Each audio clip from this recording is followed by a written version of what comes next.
రామ్ చరణ్ ఇప్పటివరకు స్టైలిష్ రోల్సే చేశాడు.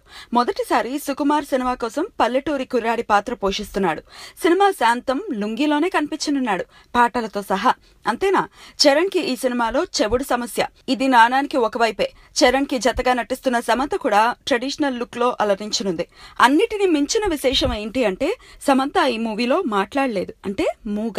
ఇక వీరిద్దరి మధ్య ప్రేమ ఎలా చిగురుస్తుంది, ఒకరికొకరు ఎలా సంభాషించుకుంటారు, మనకి వినడానికే వింతగా ఉంటే ఈ స్క్రిప్ట్ తీర్చిదిద్దడంలో సుకుమార్ ఇంకెంత కష్టపడి ఉంటాడో. పాత సినిమాల్లో లాగా ఇదేం సీరియస్ మూవీ కాదు. ఇంకా చెప్పాలి అంటే చరణ్ సమంతల మధ్య నడిచే సన్నివేశాలు అత్యంత నవ్వులు కురిపిస్తాయట. ఇంతకు ముందు చరణ్ కానీ సమంత కానీ ఇలాంటి క్యారెక్టర్స్ చేయలేదు కాబట్టి ఆడియన్స్ కి కూడా ఇదొక కొత్త ఎక్స్పీరియన్స్ అవ్వబోతుంది అనటంలో సందేహం ఏ మాత్రం అక్కర్లేదు.